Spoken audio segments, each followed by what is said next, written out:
Boa tarde a todos, boa tarde a todas que estão nos acompanhando nessa tarde aqui no Instagram. Essa live, daqui a pouco vai entrar com a gente o Fernando Haddad. Nós vamos conversar sobre uma iniciativa muito importante que foi tomada ontem por várias lideranças de vários partidos de esquerda e de centro-esquerda, exigindo a saída do Jair Bolsonaro. Nós assinamos uma carta pública, uma carta dirigida ao Brasil, uma carta dirigida à nação, exigindo a renúncia, a saída do Bolsonaro pelos crimes que tem cometido. O Bolsonaro não é mais só um problema político para o país, ele se tornou uma questão de saúde pública, na medida em que ele contraria as autoridades sanitárias, contraria a Organização Mundial da Saúde, propaga a doença, propaga a desinformação. É isso que ele tem feito. E por isso, numa unidade inédita desde o início do governo Bolsonaro, assinamos essa carta, eu, o Fernando Haddad, o Ciro Gomes, o Flávio Dino, a Manuela Dávila, a Sônia Guajajara, os presidentes de partidos, Juliano, Gleisi, Lupe, Carlos Siqueira, Tarso Genro, Roberto Requião, depois agora também a Rede assinou, o senador Randolph, o PV com o deputado Pena, ou seja, se ampliou, uma unidade do campo da oposição, do campo da esquerda, da centro-esquerda, contra Jair Bolsonaro e apresentando medidas.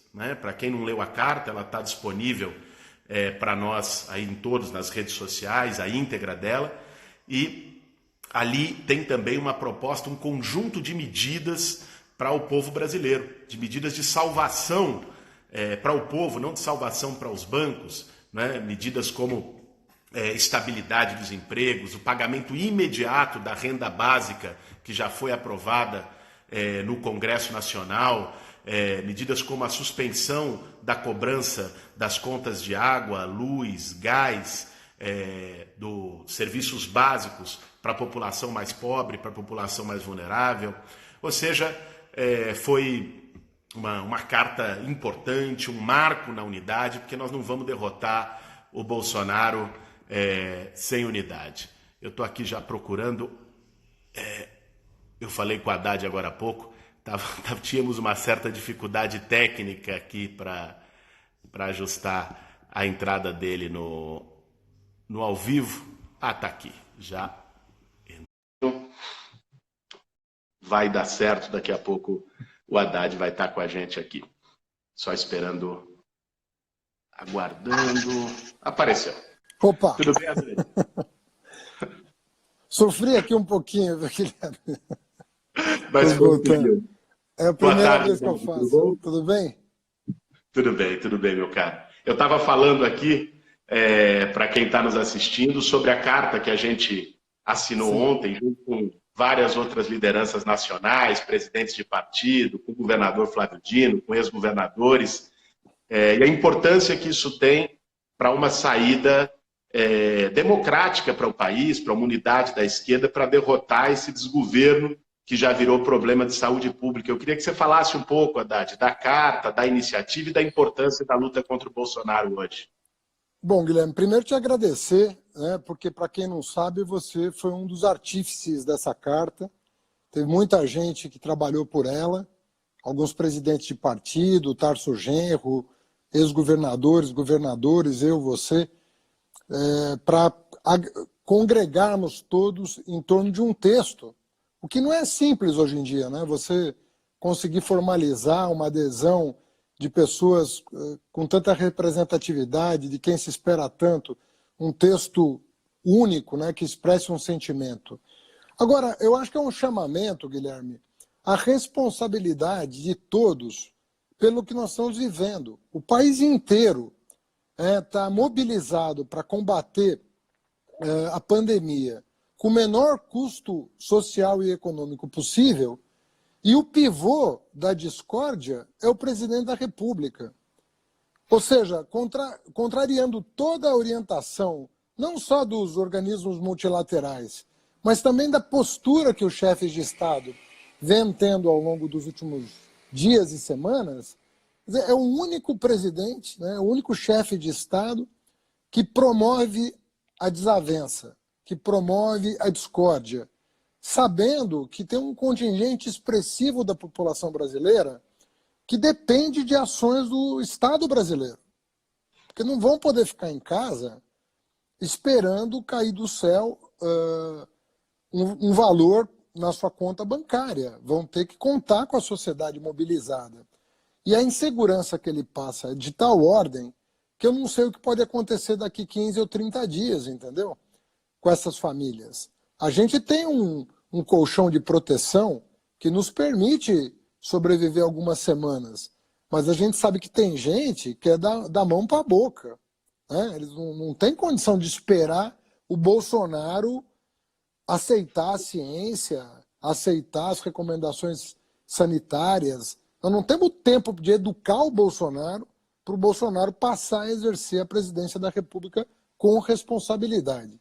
Então fica aqui, eu acho que é um agradecimento de todos os brasileiros a você e também a todos os signatários desse manifesto, porque é um chamamento à responsabilidade. Quer dizer, olha, nós não podemos ficar sem piloto ou com um piloto insano, né, que promove a discórdia entre nós. Não, queria te agradecer, Haddad, agradecer pela menção, pela referência, mas também pela postura ativa e generosa que você teve desde o princípio da articulação dessa carta, se dispondo. A gente sabe como essas costuras às vezes são difíceis. São difíceis. A gente tem, por vezes, pequenos problemas, mas eu acho que a gente teve a maturidade, lançando essa carta ontem, aí digo todos signatários, de compreender que aquilo que possa nos diferenciar é muito menor do que aquilo que nos une contra esse desgoverno em defesa do povo brasileiro hoje. E você citou um ponto importante sobre a maneira como o Bolsonaro lida com a crise, lida com a pandemia, que é um verdadeiro terraplanismo sanitário, né? Negando evidências, negando a ciência de maneira muito básica, provocando, como fez indo no domingo lá no comércio, no Distrito Federal, na Ceilândia, mas também desinformando muito a população.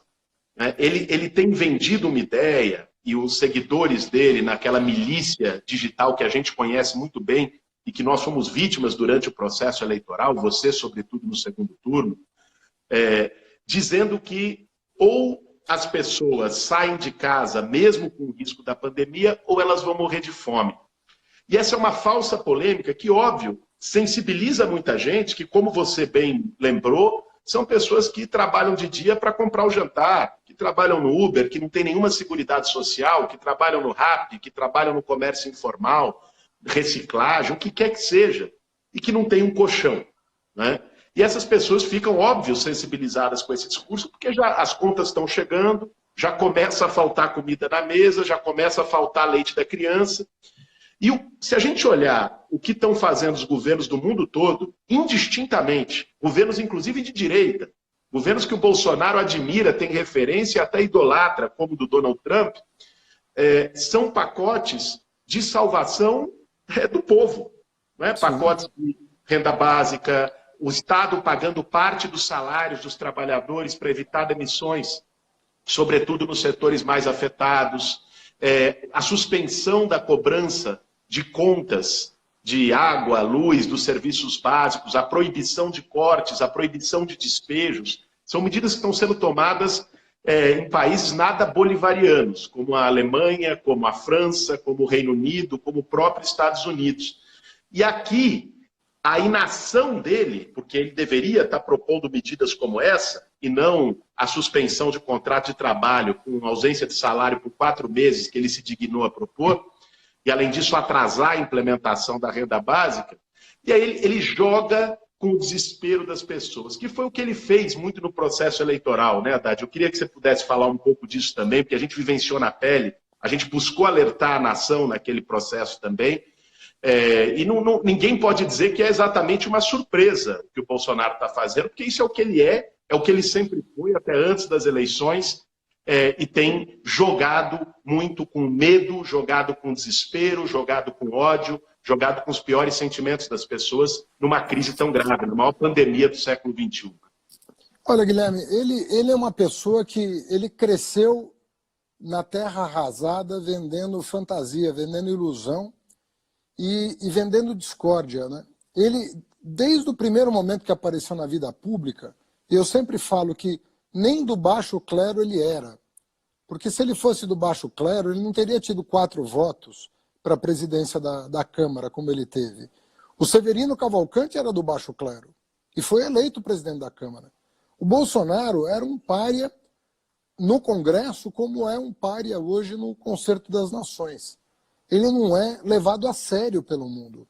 A imprensa internacional, até mais do que a nacional, que dá um desconto, né, porque sabe que tem ali 20%, 25% de apaixonados, brasileiros apaixonados, então dá um desconto até em respeito a esse eleitor que ainda insiste em ver nele a saída para a crise brasileira, mas a imprensa internacional, que não deve esse respeito a esse contingente do eleitorado, trata o Bolsonaro como ele tem que ser tratado, como um problema internacional, como uma pessoa que está provocando, a ponto de hoje, a OMS ter que vir a público para desfazer outro mal-entendido que ele provocou a partir de uma manifestação extremamente simpática do diretor da Organização Mundial da Saúde, que disse em pronunciamento, reconheceu, que o isolamento tem que respeitar as condições sociais do povo. Disse o óbvio. Disse que o pobre não pode simplesmente ser convidado a ficar em casa. Ele tem que receber uma assistência social enquanto o Estado pede a ele a prudência de não se expor, que é o que os partidos de oposição aprovaram. Vamos nos lembrar, Guilherme, é tanta coisa todo dia que a gente esquece o que aconteceu semana passada. Bolsonaro soltou uma medida provisória praticamente dando aos empregadores o direito de não pagar salário por 4 meses, unilateralmente. Além disso, ele, em troca, oferecia uma renda mensal garantida de R$200. Esse era o projeto do Guedes, que inclusive foi objeto de medida provisória. Não é que eu estou imaginando uma coisa. O presidente da República assinou uma medida provisória no domingo retrasado. Não fosse a reação dura da sociedade, essa medida estaria em vigor. Ela foi revogada menos de 24 horas depois de assinada. Praticamente nós passamos a segunda de manhã militando nas redes contra essa medida provisória, as rádios noticiando, as TVs noticiando, e o Bolsonaro teve que dar o braço a torcer, dizer que não leu, que é assim que ele sai de tudo, né? Eu não vi, eu não li, eu não entendi, não sou eu que cuido disso, e teve que voltar atrás. Mas a proposta era ficar 4 meses sem receber salário e, em troca, receber R$200 na conta.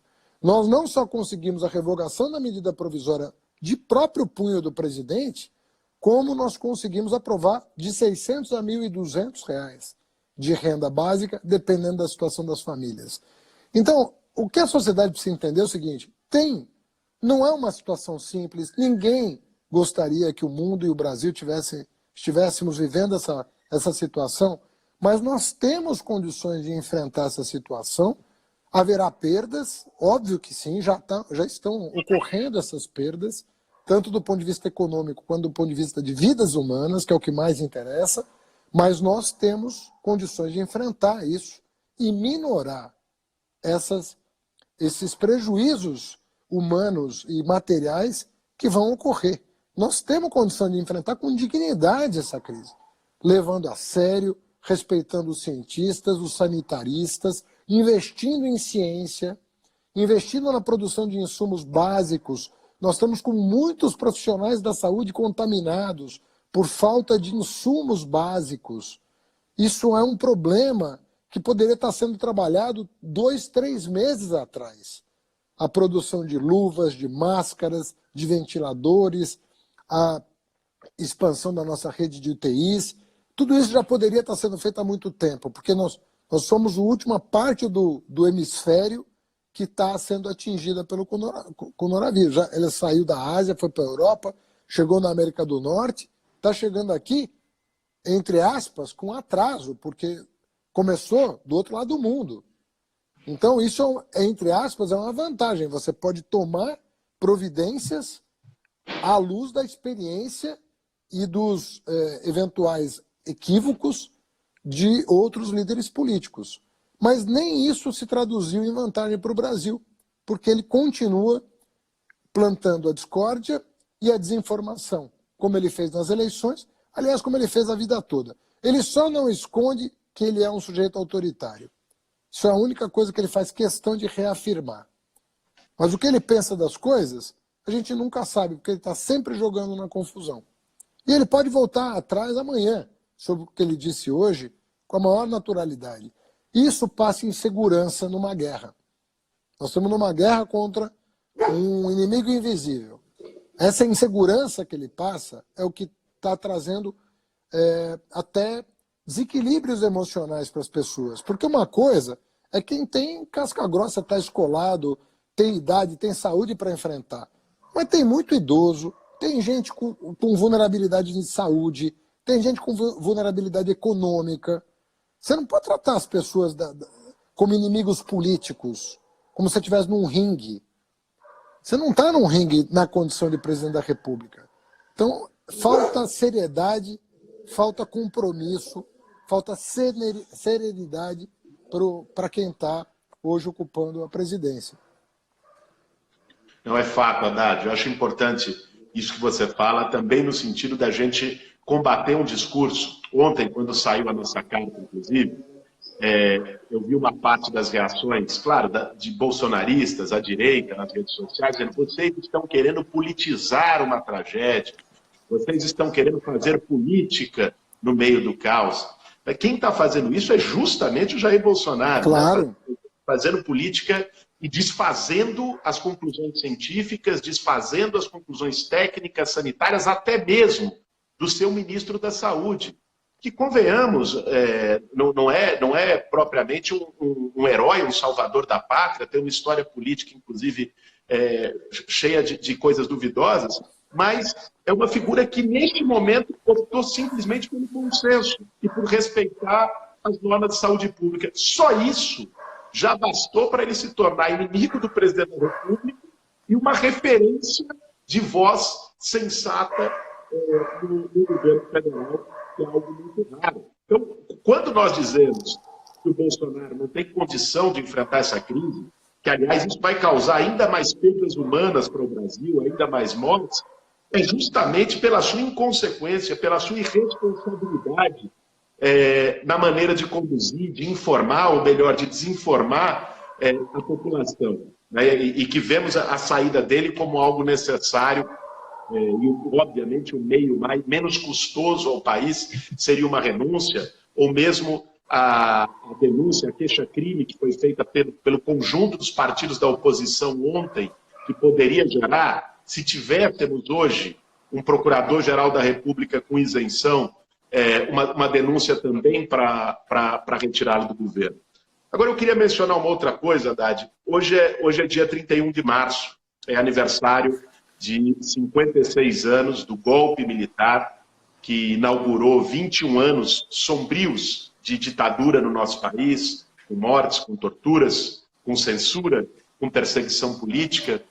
E nós amanhecemos, eu acho que perplexos no Brasil, embora a cada dia os absurdos se naturalizam mais na era Bolsonaro, mas é uma perplexidade ter visto o comandante, o ministro da Defesa, os comandantes das 3 Forças Armadas e o vice-presidente, o Mourão, afirmando o golpe de 74, veja você, como um marco democrático, como um marco na democracia brasileira. Queria que você comentasse um pouco sobre isso. Esse é um assunto que está se circulando hoje durante o dia todo. Eu vi que você já se posicionou pelo Twitter, nós nos posicionamos. Mas eu queria que você pudesse comentar para quem está nos acompanhando. Um dos pontos altos da campanha de 2018 foi a tua resposta à minha pergunta sobre a ditadura militar. Você vai se lembrar porque foi um ponto alto da tua campanha e eu fiz a pergunta sabendo que você tinha conhecimento histórico suficiente, você é professor de história, mas você daria, como um grande orador que é, uma resposta à altura dos acontecimentos durante a campanha, que era fazer as pessoas, o cidadão, entender o significado de eleger o Bolsonaro, de levar o Bolsonaro àquela altura para o segundo turno, né? Que tudo indicava que ele iria para o segundo turno. o risco que isso representaria do ponto de vista institucional. E eu acho, Guilherme, eu não gosto de ser alarmista, eu não gosto de criar problema onde não tem. O Brasil já tem problema demais para enfrentar, para ele criar outros fantasmas. Não é nosso papel isso. Mas é muito preocupante, porque é o seguinte, olha o argumento do Mourão e dos militares é que eles salvaram a democracia. Como é que uma ditadura de 21 anos pode salvar a democracia? Isso é uma contradição. Não foi uma intervenção cirúrgica para garantir uma eleição, para garantir que a eleição prevista para 1965 transcorresse em condições de normalidade. Não foi um parênteses rápido que se abriu em função de um clamor social para garantir a institucionalidade, para que a democracia seguisse o seu curso. Não foi nada disso. O que foi o golpe de 64 ele inaugurou 21 anos, como você disse, sombrios da nossa história, onde jovens de menos de 30 anos de idade, de 17, de 18, de 20 anos, foram mortos, foram torturados, foram assassinados nos porões da ditadura, e para não falar dos que foram torturados, sequelados, que não se recuperaram mais da extrema violência que foram submetidos. Então nós não estamos falando de umas semanas ou poucas semanas ou dias em que houve ali não foi nada disso, né? As nossas liberdades, elas nos foram arrancadas. E só a muito custo nós reavemos as nossas liberdades 21 anos depois, e eu diria mais, que nós só fomos eleger um presidente da República em 89. Ou seja, não foi nem em 85 que acabou, porque, além de tudo, eles derrotaram a emenda das diretas em 85, nos impedindo de eleger diretamente um presidente. Tivemos uma eleição de um civil, ainda pelo colégio eleitoral, que era uma instituição criada pela ditadura.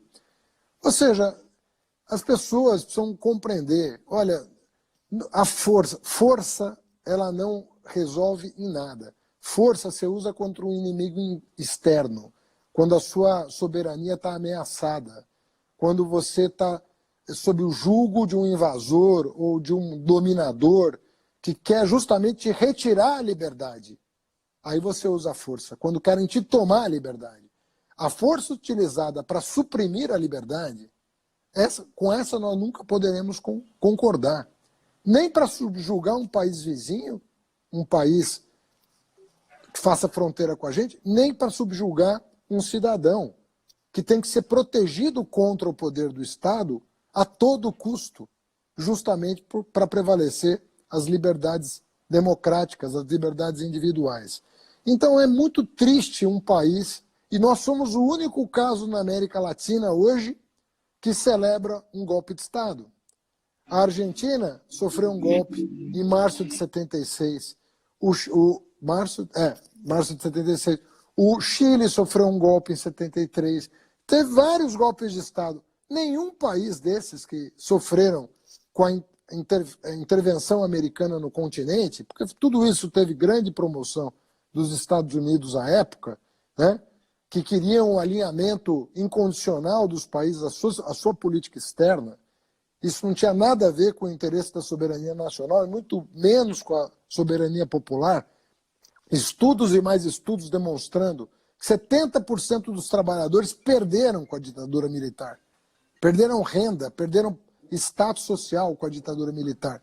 Não teve milagre nenhum, teve milagre para poucos que enriqueceram. A maioria da população empobreceu relativamente.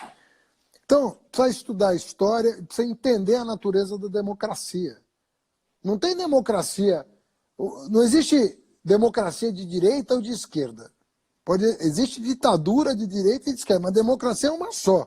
É você se sentir seguro o suficiente para falar o que você bem entender, respeitadas as instituições, você emitir a sua opinião sobre qualquer assunto de interesse público e ter resguardado a sua privacidade. Do ponto de vista religioso, do ponto de vista de orientação sexual, do ponto de vista do time que você torce, do que você quiser. da sua orientação religiosa, mas do que é do ponto de vista de interesse público, eu e você temos que nos sentir seguros para emitir nossas opiniões. E hoje no Brasil, esse sentimento de segurança nos falta. Quantas pessoas já foram mortas nesses 15 meses de governo Bolsonaro no campo? Quantas pessoas foram presas na cidade por militarem em torno de causas sociais? Você testemunhou isso na sua luta, Guilherme. Companheiros seus sendo perseguidos e aprisionados sem nenhuma base legal.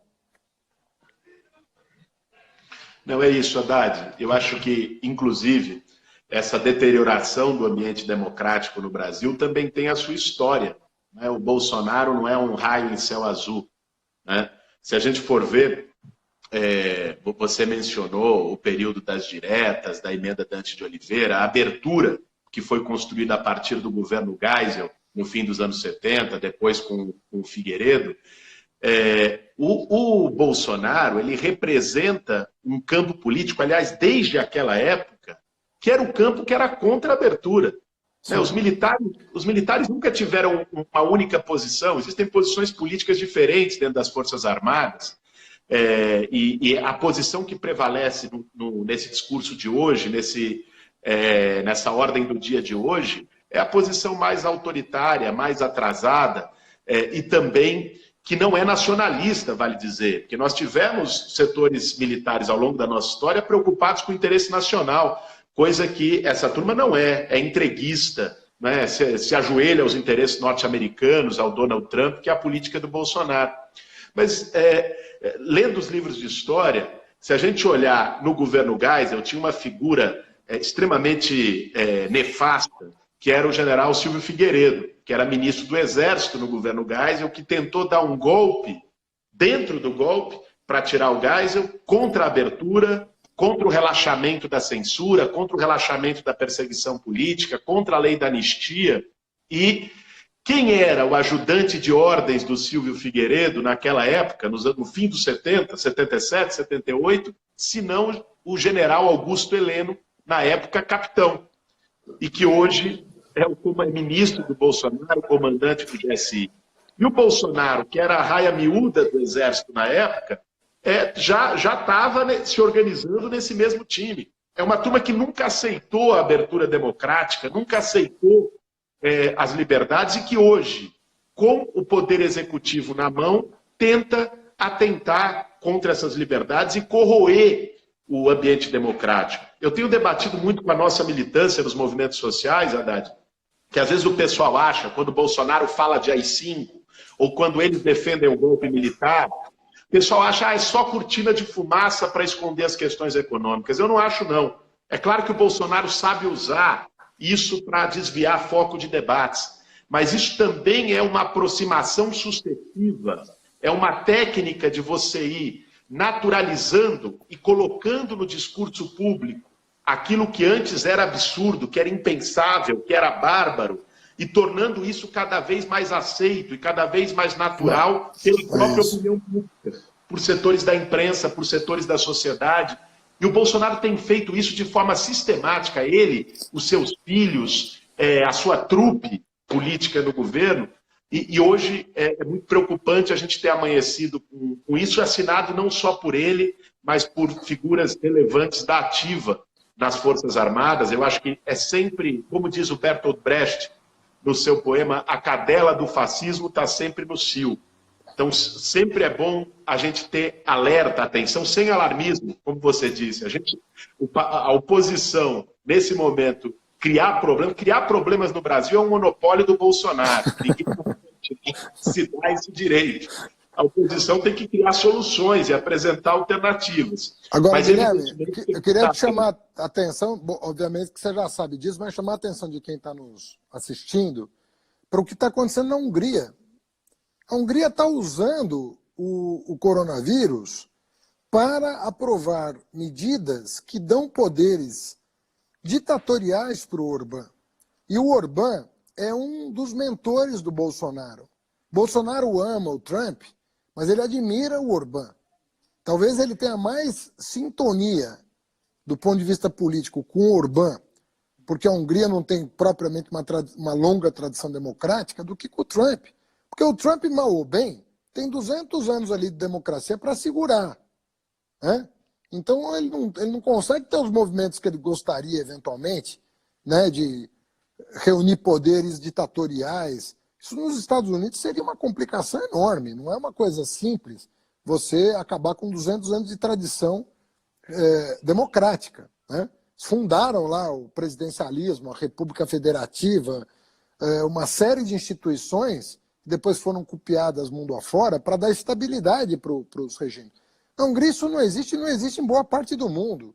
Na Índia tem problemas com a questão dos muçulmanos, você tem problema, o oposto na questão lá da Indonésia, por exemplo. Você tem países com baixa tradição democrática. O Bolsonaro se inspira nesses, ao contrário do que as pessoas imaginam. Ele não tem grande apreço pela democracia americana, não. O lado que ele admira é o lado do arbítrio.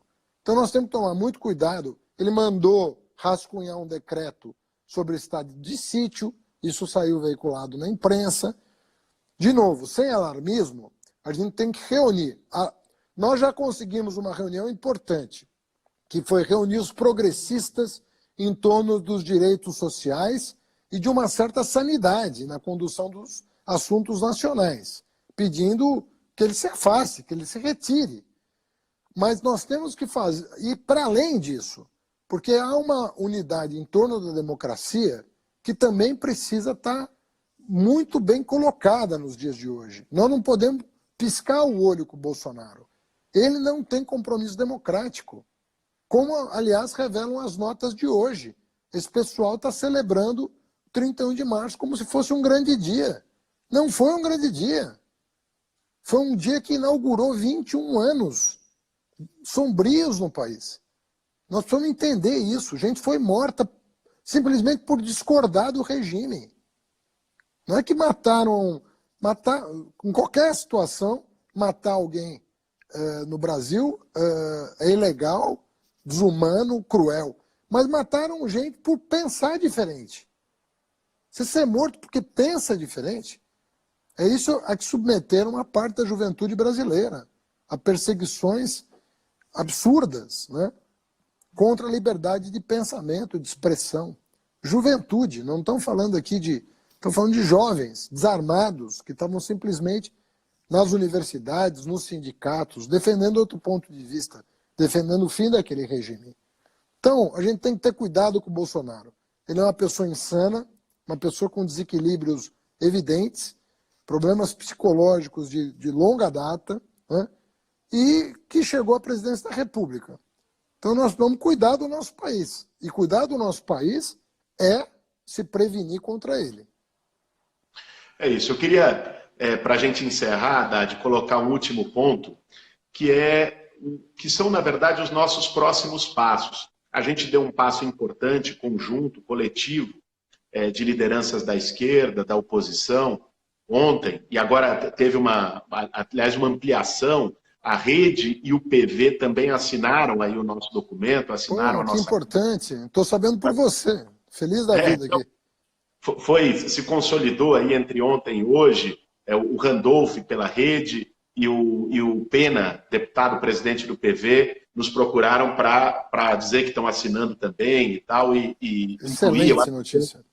Tem mais ampliações, parlamentares, senadores, deputados. Eu acho que a gente poderia até ampliar isso para a sociedade que queira assinar junto com a gente isso. Agora, nós temos que dar mais passos. A carta, acho que uniu, deu uma resposta, deu um sinal de maturidade, deu um sinal de preocupação e compromisso político com o país. Mas nós precisamos, além das medidas concretas, emergenciais, que os partidos de oposição têm tomado, que os movimentos sociais também têm proposto, a renda básica é talvez a mais importante dessas conquistas no último período, que, aliás, nós temos que cobrar aqui novamente que o Bolsonaro comece a pagar imediatamente, né? O Senado já aprovou, é uma questão de vida ou morte para muita gente. Agora, tem também as questões das saídas políticas. Eu tenho, há algum tempo, Haddad, insistido nos debates públicos que a gente precisa também colocar uma pressão sobre o Tribunal Superior Eleitoral porque o que aconteceu nas eleições de 2018 foi uma coisa escandalosa. Inclusive, hoje, com provas evidentes de fraude eleitoral. Não estou nem falando da questão judicial, da exclusão do Lula, da Lava Jato. Eu estou falando do processo eleitoral propriamente dito, onde as reportagens da Patrícia Campos Melo, depois endossadas por vários elementos da CPMI da fake news, mostraram que o Bolsonaro usou dinheiro de empresários escroques, de um lumpen empresariado brasileiro, velho da Havan, o cara lá do Madeiro. É um negócio de uma baixaria, né, que mostra o lamaçal que chegou no setor empresarial brasileiro, mas que pagaram pacotes milionários, 8, 9 milhões por pacotes de disparo de WhatsApp. A Patrícia chegou a mostrar com seu jornalismo sério, que aliás custou ser alvo de ataques ferozes e covardes da trupe bolsonarista, mostrou recibos, notas fiscais desses pagamentos. Esses pagamentos, ali estão envolvidos pelo menos 3 crimes eleitorais, né, que é uso de dinheiro empresarial de campanha, que é proibido, Caixa 2, porque isso não foi regulamentado na prestação de contas, e violação do uso de redes sociais na campanha, porque espalharam fake news a rodo e mandando com CPFs falsos, inclusive com CPF de gente que já morreu, criando chips para poder fazer esses disparos, como foi denunciado. Foram 400 mil celulares utilizados. Pois é, isso significa muito dinheiro. Né? Então, assim, o que o TSE ainda mantém na gaveta? Um processo de cassação da chapa, porque tem crimes eleitorais, e a Constituição prevê que na cassação da chapa, inclusive, você tem convocação de novas eleições em 90 dias. Né? Isso não é nós que estamos dizendo, isso não é golpismo, isso é a Constituição de 1988, diante de crimes eleitorais patentes, sem falar dos crimes de responsabilidade que o Bolsonaro comete todos os dias. O mais recente deles contra a saúde pública, um atentado à saúde pública da população brasileira. Mas poderíamos citar tantos outros que ele tem cometido ao longo do seu mandato até aqui. Então, assim, nós precisamos pensar próximos passos. Eu queria que você comentasse também a história do TSE, que tipo de iniciativas também unitariamente a esquerda pode tomar para ter uma saída política, democrática, que não seja a saída autoritária que o Orbán, para governar por decreto, propôs na Hungria, que não seja a nostalgia da caserna, que a gente viu hoje no documento lamentável que foi soltado, com tentativa de insinuar intervenção militar, mas que seja uma saída democrática para a crise que a gente está vivendo e que também é uma crise de liderança nesse momento, porque tem um pária na presidência da República. Então, eu queria que você comentasse um pouco sobre os próximos passos dessa nossa unidade, que iniciativas a gente pode pensar mais fortes conjuntamente. Olha, Guilherme, eu acho que você fez o repertório aí do que prevê a lei e que, portanto, está completamente dentro das regras da democracia. A gente tem feito muita pressão para que o TSE avalie as provas que foram produzidas pela imprensa e pela CPI das fake news, mostrando de maneira muito transparente que ele usou cadastros que ele não poderia, isso é crime eleitoral, dinheiro de Caixa 2, isso é crime eleitoral, para difamar, caluniar e injuriar as pessoas, o que também é crime eleitoral. De maneira que está caracterizada a ação criminosa nas eleições de 2018, que é a única explicação que eu tenho para que o Bolsonaro tenha ganhado aquelas eleições. Entende? Porque eu não estou nem falando por mim, Guilherme, nós éramos 13 candidatos. Gente muito qualificada, que pensa diferente da gente, inclusive. Nós não somos os donos absolutos da verdade. A gente tem nossos pontos de vista, a gente defende os nossos pontos de vista democraticamente. Digo nossos porque eu tenho muita simpatia por você, tenho muita simpatia pelo teu partido, tenho falado muito com o Freixo, inclusive sobre esse assunto. Acho que o Freixo tem uma representatividade hoje no Rio desse pensamento mais moderno. Então, os caminhos apontados são esses, né? O TSE fazer o seu trabalho sério, ninguém quer ganhar com gol de mão na democracia. A gente quer que a lei seja aplicada. Então, se a chapa tem que ser cassada, eleição em 90 dias. O que está colocado hoje é a unidade do campo progressista em torno de estudar cada gesto do Bolsonaro, como o dessa semana, por exemplo, que, na minha opinião, é uma afronta ao Código Penal no que diz respeito ao respeito que se deve às orientações das autoridades sanitárias. Como é que o presidente da República pode desautorizar autoridades sanitárias do Estado brasileiro? Porque não é nem de governo que nós estamos falando. São autoridades do Estado brasileiro. Então, eu acho que, por tudo que o Bolsonaro representa, nós temos aí muitas linhas de atuação e nós não podemos abdicar nenhuma delas. Inclusive, manter no Congresso Nacional a nossa tropa unida. Porque, de novo, Guilherme, se não fosse a nossa tropa, o brasileiro hoje estava recebendo R$ 200 em casa e não ia receber salário. Às vezes a pessoa não liga muito para a democracia, mas liga para o seu bolso. O que eu estou dizendo é que o Bolsonaro é uma ameaça às duas coisas. Ao bolso do trabalhador e à democracia. Se esse sujeito pudesse governar com um regime fechado, nós estaríamos aí submetendo brasileiros a privações que ele nunca viu na vida. Se ele fizer da cabeça dele, nós vamos para o desastre. A nossa chance é impedir que ele faça as coisas da cabeça dele, o que exige que a democracia funcione. E ele é uma ameaça permanente à democracia. Ele perguntado no Datena se ele pretendia dar um golpe, qualquer chefe de Estado daria... Ô, Datena, vamos deixar de brincadeira, pô. Não me faz uma pergunta dessa. Eu fui eleito. Vou disputar uma eleição em 2022. É meu direito. Mas eu vou seguir a Constituição que eu jurei respeitar. A resposta dele qual foi? Aquele que pretende dar um golpe não anuncia antes. Essa foi a resposta dele. Ou seja, ele deixa no ar. O Mourão, na campanha, falava em autogolpe. Falou na campanha eleitoral de que um autogolpe era possível. Que é mais ou menos o que o Orbán fez. Seria algo pior ainda. Mas, veja você, nós estamos lidando com um tipo de gente que não tem a menor formação democrática. Não tem nenhum compromisso, inclusive com a soberania nacional. Você vê que eles anunciaram em relação à base de Alcântara, que eles vão entregar a base de Alcântara para os Estados Unidos durante a epidemia, colocando os quilombolas da região em risco. Ou seja, ele não está nem aí. Nem para o povo, nem para o Brasil. É isso que precisa cair a ficha. O do Viver, que fala da grande ficha, que precisa cair, né? Em vez de um meteoro, precisa cair uma ficha, uma grande ficha, para a gente entender o que está em jogo. É muita coisa que está em jogo. Não é qualquer coisa, é o nosso destino que está em jogo. Com certeza, Haddad. É o futuro e por isso é tão urgente e tão necessário a gente deter o Bolsonaro, a gente parar o Bolsonaro, e o que significa construir uma outra alternativa para o país.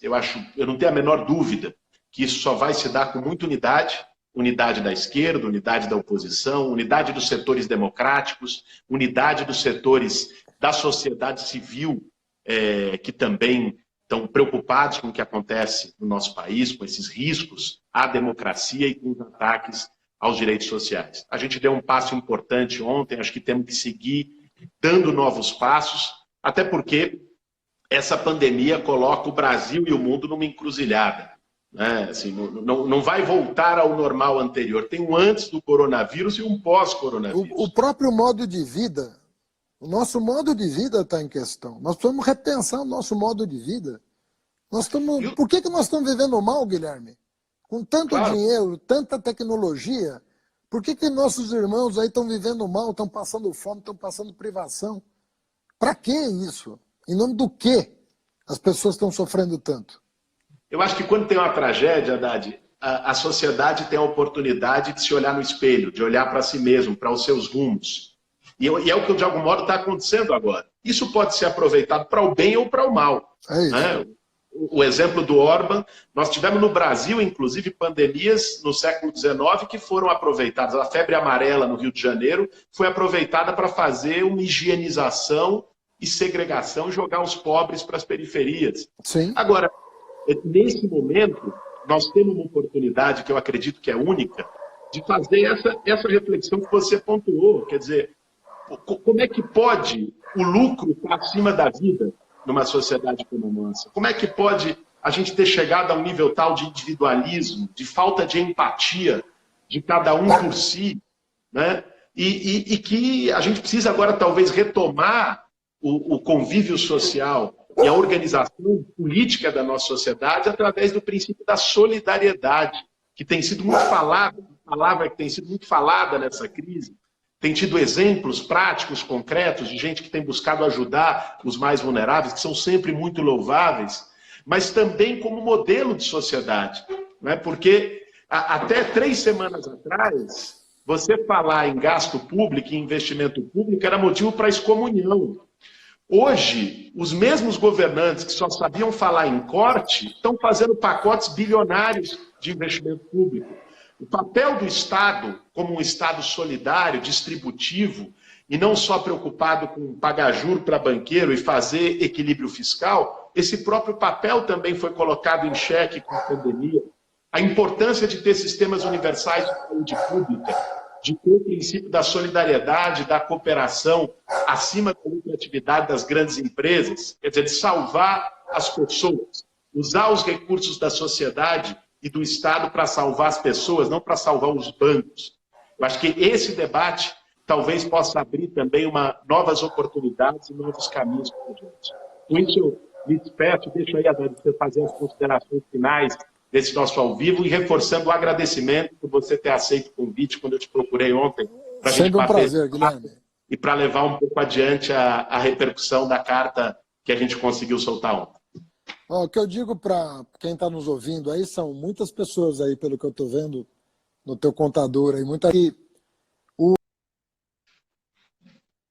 o Bolsonaro está lidando com 2 professores aqui, e professor não foge à luta, como vocês sabem. A gente vai estar aqui mais enfileirados aqui na defesa da democracia, na defesa dos teus direitos ao trabalho, à renda, à dignidade. Sabe, você é um cidadão brasileiro que merece tudo que está lá consagrado na nossa Constituição, e é para isso que a gente está lutando.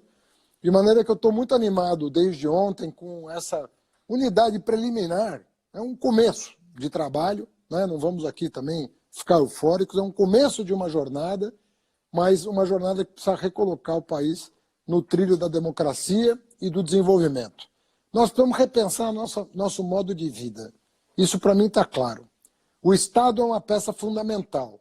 Nós não vamos resolver a crise ecológica de sustentabilidade sem o Estado, nós não vamos corrigir as disparidades sociais, a enorme desigualdade, a crise do mundo do trabalho sem o Estado, nós não vamos combater a intolerância religiosa, de orientação sexual, de qualquer ideológica, nós não vamos combater sem o Estado. Ou seja, nós temos, obviamente que é importante a iniciativa das pessoas, as pessoas têm que se organizar em empresas, em cooperativas, tem várias formas de organizar a produção, isso tem que ser deixado à liberdade das pessoas, mas nós precisamos, para enfrentar os desafios atuais, de mais organização, né? Nós precisamos de uma nova institucionalidade, e nós precisamos trabalhar isso. E isso só se faz com liberdade, não sai da cabeça de um gênio. Isso se faz com liberdade de diálogo. Como eu estou aqui conversando com o Guilherme, eu poderia estar aqui conversando com muita gente, tentando chegar a conclusões do que fazer para melhorar o bem-estar do nosso povo.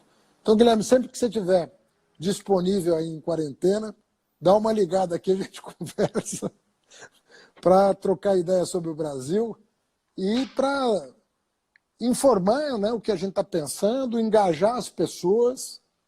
Fico feliz de estar com esse engajamento todo aqui na tua página.